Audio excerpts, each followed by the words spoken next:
जय श्री राम साथियों। आज की सुंदर राम कथा में महाराज दशरथ जी से सुमंत्रा कर मिले हैं। उन्होंने सारी जानकारी चाही है और बीच बीच में वो बेहोश हो जाते हैं महाराज बात सुन के। और जब होश आता है तो फिर वो पूछने लगते हैं कि हे सुमंत्र बताओ, राम कहाँ है, लक्ष्मण कहाँ है, सीता कहाँ है। ये सारी कथा आइए देखते हैं। दशरथ जी का मरण भी आज के अंक में है। किस प्रकार से उनने विरह में, अपने पुत्र के विरह में प्राण छोड़े हैं। बहुत ही सुंदर कथा, आइए देखते हैं।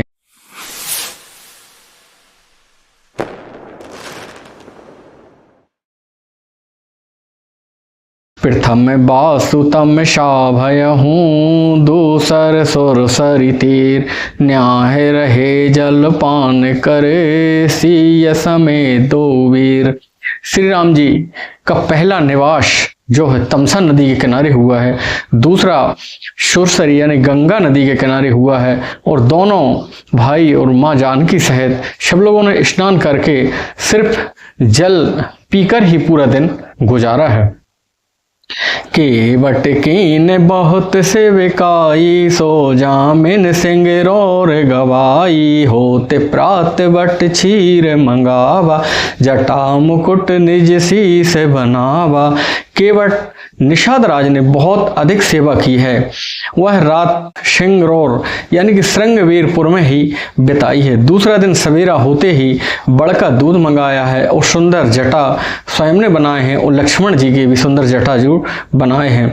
लक्ष्मण जी ने अपने सिरों पर जटा मुकुट धारण करके राम सखा तब नावे मंगाई, प्रिया चढ़ाए चढ़े रघुराई, लखन बान धनु धरे बनाई, आपु चढ़े प्रभु आय सुपाई। तब श्री रामचंद्र जी के सखा निषाद राज ने केवट को बुलाया है और वो नाव लेके आया है। पहले सीता जी को उन्हें नाव पे चढ़ाया है, फिर लक्ष्मण जी ने धनुष बाण संभाल कर रखे हैं और फिर लक्ष्मण जी भी नाव पे चढ़ गए हैं और श्री रामचंद्र जी भी श्री रामचंद्र जी की आज्ञा पाकर स्वयं चढ़े हैं। बिकल बिलोक मोहे रघुवीरा, बोले मधुर वचन धरि धीरा, तात प्रणाम तात सन कहूँ, बार बार पद पंकज गयहूँ। मुझे व्याकुल देखकर श्री रामचंद्र जी ने विविध प्रकार से मुझे समझाया है और उन्होंने कहा है मधुर वचन बोलकर कि पिताजी से मेरा प्रणाम कहना, मेरी ओर से बार बार उनके चरण कमल पकड़कर कर विपाय परि विनय बहोरी, ताते करे जनि चिंता मोरी, बन मग मंगल कुशल हमारे, कृपा अनुग्रह पुण्य तुम्हारे। फिर पांव पकड़कर विनती करना कि हे पिताजी आप मेरी चिंता ना कीजिए, मेरे लिए जंगल में सब कुछ अच्छा ही होगा, सब कुशल ही होगा। तो मेरे अनुग्रह ताते कानन जाते, सब सुख पाई हैं, प्रतिपाले आय सुकुशल देखन पाए, पुनि फिर आई हैं, जननी शकल परितोष परि परि पाय, कर बिनती घनी, तुलसी करहु सोई जतन, जेहि कुशली रहें कौशल धनी। उन्होंने कहा कि हे पिताजी आप धीरज रखना, मैं बहुत ही जल्दी आपके वचन को पूरा करके मैं वापस आपके चरण कमलों के दर्शन करूंगा और आप बस कुशल रहना, आप दुखी मत होना। और इसी प्रकार से सब माताओं के बारंबार आप पैर पड़ के और सभी से मेरी विनती कहना कि मैं जल्दी ही वापस आऊंगा। और हे तात आप वही करना जिससे मेरे पिता महाराज सुखी रहें और कुशल रहें। गुरशन कहब संदेश, बार बार पद पद में गही, करब सोए उपदेश, जेहि न सोच मोहि अवधपति। बार बार चरण कमलों को पकड़कर गुरु वशिष्ठ जी से मेरा संदेशा कहना कि वह वही उपदेश करें जिससे अवधपति पिताजी मेरा सोच ना करें। और जन परिजन सकल निहोरी, तात सुनायहु बिनती मोरी, सोई सब भांति मोर हितकारी, जाते रहे नर नाहु सुखारी। हे तात, सब पुरवासियों और कुटुंबियों से मेरा नेहोरा यह अनुरोध करके विनती करना कि वह मनुष्य मेरा सब प्रकार से हितकारी होगा, जिसकी चेष्टा से मेरे पिता महाराज सुखी रहेंगे। कहा संदेश भरत के आए, नीति न तजह राज पदु पाए। पाल्यहु प्रजहि करम मन बानी, से यहु मातु सकल समझानी। भरत के आने पर मेरा उनसे संदेशा कहना कि राजा पद पा जाने के बाद नीति न छोड़ना और मन वचन कर्म से प्रजा का पालन करना और सब माताओं को समान जानकर उनकी सेवा करना। और निभायहु भायप भाई, करि पितु मातु सुजन से बिकाई। ताते भांति ते ही राख्यहु राहु, सोच मोर जेहि करे न काहू। और हे भाई, पिता माता और स्वजनों की सेवा करके भाई पने को अंत तक निभाना। और हे तात, राजा पिताजी को उसी प्रकार से रखना जिससे वे कभी किसी तरह से मेरी चिंता या मेरा शोक ना करें, मेरा सोच ना करें। लखन कहे कछु वचन कठोरा, बरजी राम पुनि मोह निहोरा। बारे बारे निज शपथ दिवाई, कहा बिना तात लखन लरिकाई। लक्ष्मण जी ने जरूर कुछ कठोर वचन कहे थे, पर रामचंद्र जी ने उनको भी मना कर दिया। उनको रोककर मुझसे बार बार सौगंध दिलाई है कि ये वचन जाकर राजा से ना कहना या पिताजी से ना कहना। कही प्रणाम कछु कहन लिए, सिए भाई से थिल सने। थकते बचन लोचन सजल, पुलक पल्लवित दे। कुछ वचन सीता जी भी कहना चाहती थी, प्रणाम करके उन्हें कहना चाहा, लेकिन उनका शरीर पुलकित हो गया, आंखों में अश्रु भर आए और उनकी वाणी ना निकल सकी। तेहि अवसर रघुवर रुख पाई, के बट पारहि नाव चलाई। रघुकुल तिलक चले यही भांति, देखहु ठाण कुल से धरी छाती। उसी समय श्री रामचंद्र जी का रुख देखकर केवट ने नाव चला दी और वो धीरे धीरे मेरे आंखों के सामने से चले गए। मैं केवल काठ की मूर्ति बनकर देखता रहा, छाती पर वज्र रखकर उनको देखता रहा। मैं आपन किमि कहूँ कलेसु, जियत फिर्यों लेहि राम संदेशु। अस कही सचिव बचन रह गया हूँ, हानि गलानि सोच बस भया हूँ। मैं अपने क्लेशों को कैसे कहूँ जो श्री राम जी का यह संदेशा लेकर जीता लौट के आ गया हूँ। यह कहकर मंत्री की वाणी रुक गई है, वो चुप हो गए हैं, उनकी हानि और गिलानी की सोच के बस हो गए हैं। वो ये सोच रहे हैं कि ये बात मैं कहूँ या ना कहूँ। सूत बचन सुन ताहि नारे नाहु, परहु धरनि और दारुन दाहु। तलफत विषम मोह मन मापा, माजा मनहु मीन कहु व्यापा। सारथी सुमंत्र जी के वचन सुनकर राजा बिलपने लगे हैं, किलप गए हैं, धरती पर गिर के हा राम हा जानकी हा लक्ष्मण कहकर कहने लगे हैं। मन में भीषण शोक और संताप है, हृदय में जलन है बहुत तेज, और मानो इस प्रकार से किलप रहे हैं जिस प्रकार से मांझे में मछली फंस जाया करती है, या कहें कि पहली बरसात का जब पानी लगता है तो मछली परेशान हो जाती है या बिलपने लगती है, उसी प्रकार से महाराज भी किलप रहे हैं। करी बिलाप सब रोबह रानी, महा विपति की मिजाए बखानी। सोनी बिलाप दुख है दुख लागा, धीर जहूं कर धीरज भागा। सब रानियां बिलाप करने लगी हैं। उस महान विपत्ति का वर्णन कैसे किया जा सकता है। उस समय के बिलाप को सुनकर दुख को भी दुख होने लगा है और धीरज भी धीरज छोड़कर भाग गया है। भयहु कुलाहल अवधयति, सुनिंद्र पेरा और सोर। बेपुल बेहग बन परहु निसी, मानहु कुल से कठोर। राजा के निवास में रोने की आवाज सुनकर सारे अयोध्या में कोहराम मच गया है और इस प्रकार से लग रहा है जिस प्रकार से किसी पक्षियों के वन में कोई किसी ने वज्र पटक दिया हो। प्राण कंठ गत भयहु भुआलो, मानि विहीन जनु व्याकुल व्यालु। इंद्रि सकल बिकल भय भारी, जनु सर सर से जे बन बिनु बारी। राजा के प्राण कंठगत हो गए हैं और वो इस प्रकार से सूख गए हैं जिस प्रकार से जो मणि वाला सर्प होता है और मणि के खो जाने से सर्प व्याकुल होता है, उसी प्रकार से राजा व्याकुल हो रहे हैं। या कहें कि इस प्रकार से जैसे तालाब में जब पानी कम हो जाता है तो कमल मुरझाने लगते हैं, उसी प्रकार से राजा भी मुरझा गए हैं। कौशल्या नृपुदीख मलाना रवि कुल रवि अथियो जिय जाना और धरि धीर राम महतारी बोली बचन समय अनुसारी। कौशल्या जी ने राजा को बहुत दुखी देखकर ये समझ लिया है कि लगता है कि सूर्य कुल का जो सूर्य है वो अस्त होने वाला है, फिर भी वो समय को विचार कर बहुत ही धैर्य वाले वचन बोली हैं। नाथ समुझ मन करहो विचारो राम वियोग पयोधि अपारो करन धार तुम्हें अवध जहाजु चढ़हूँ सकल प्रिय पथिक समाजु।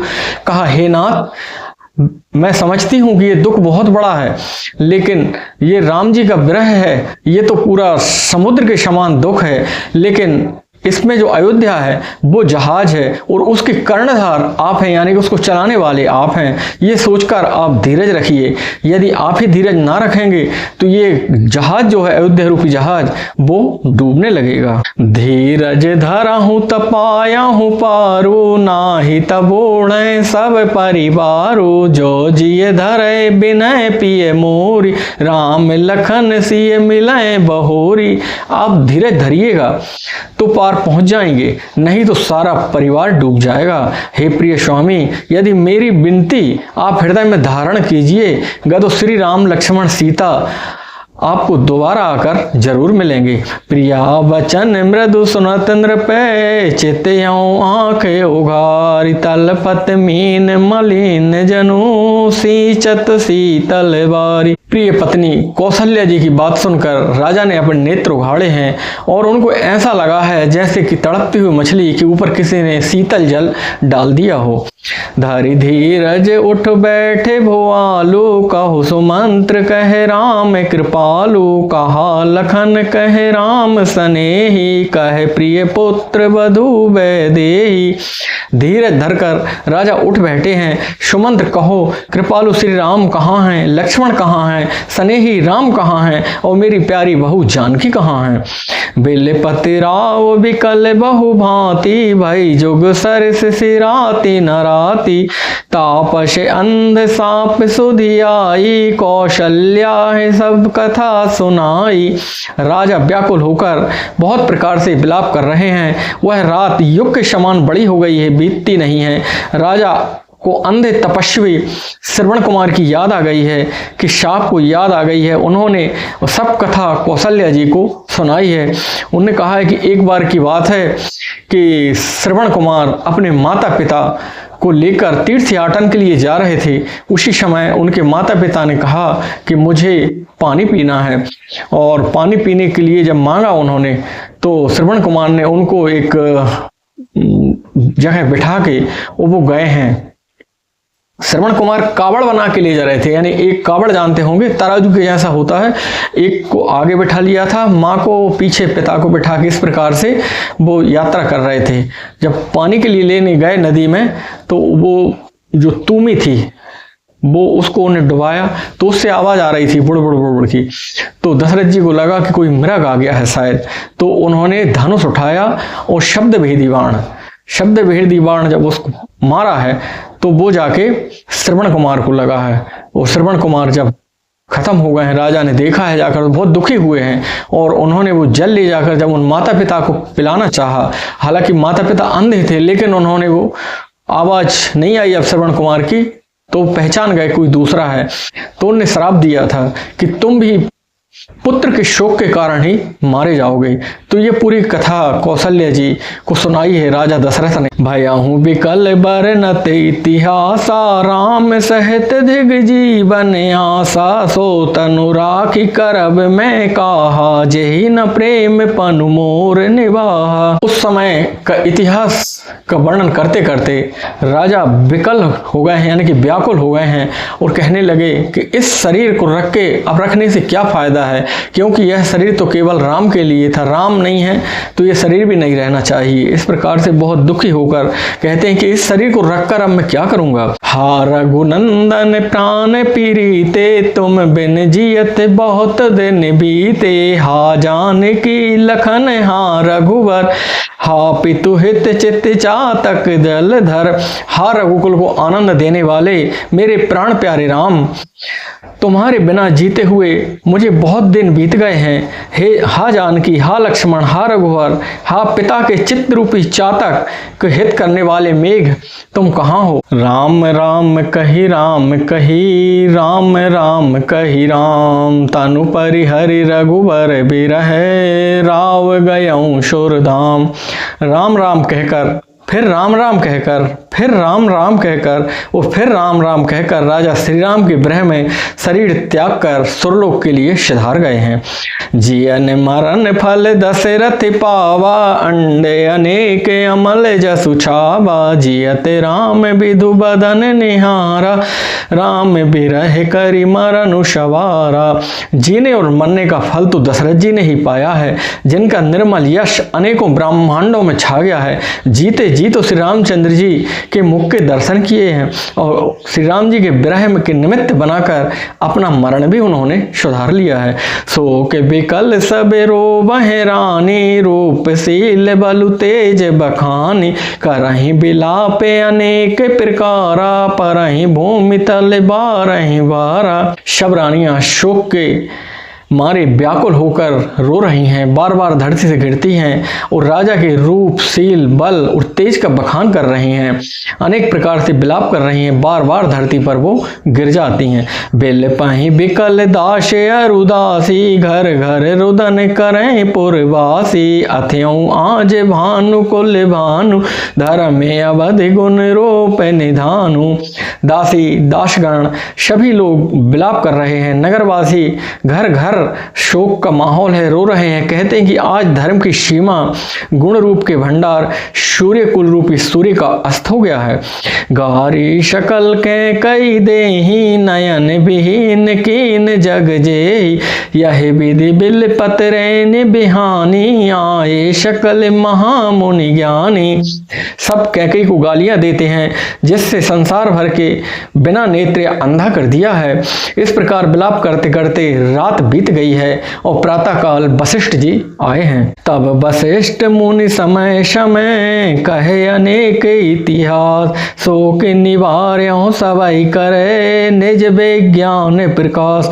तब वशिष्ठ मुनि ने विभिन्न प्रकार की पुरानी ऐतिहासिक कहानियां सुनाई हैं और इतिहास कहकर विज्ञान का प्रकाश किया है, लोगों के शोक को दूर किया है। तेल नाव भरि नृप तनु राखा, दूत बुलाए बहुरी अस भाषा। धावहु बेग भरत पहि जाऊ, नृप सुधि कतहु कहूँ जन काहू।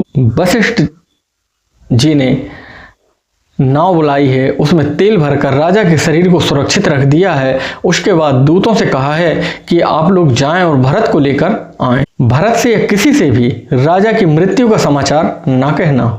इतना कहूँ भरत सन जाई, गोर बुलाए पठियो दोई भाई। सुन मुनि आय सुधावन धाय, चले बेग बरबाजी लजाए। जाकर भरत जी से इतना ही कहना कि दोनों भाइयों को गुरुजी ने बुलाया है, वे अपने बेग से उत्तम घोड़ों को लजाते हुए चले हैं। दूत जो हैं वो भाग कर जा रहे हैं। अनरथ अवध आरंभ्यहु जब ते, कुछ गुण होए भरत कहु तब ते। देखहि राति भयानक सपना, जागी करहि कटुकोटि कल्पना।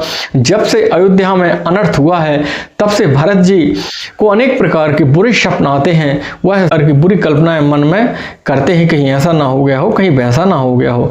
विप्र जीवाएं दे दिन दाना, से अभिषेक करें विधि नाना। मांगहि हृदय महेश मनाई, कुशल मातु पितु परिजन भाई। अनिष्ट शांति के लिए भरत जी ब्राह्मणों को प्रतिदिन भोजन कराते हैं और अनेक प्रकार के विधियों से रुद्राभिषेक करते हैं, दान देते हैं और अपने माता पिता और गुरु की कुशल मांगते हैं कि हे भगवान हमारी अयोध्या में सब लोग कुशल हों। यह विधि सोचत भरत मन धावन पहुँचे आए, गुरु अनुशासन श्रवण सुनी चले गणेश मनाए। भरत जी इस प्रकार की मन में चिंता कर ही रहे थे कि दूत आ पहुँचे हैं और गुरु जी की आज्ञा सुनते ही गणेश जी को मनाकर वो अयोध्या के लिए चले हैं।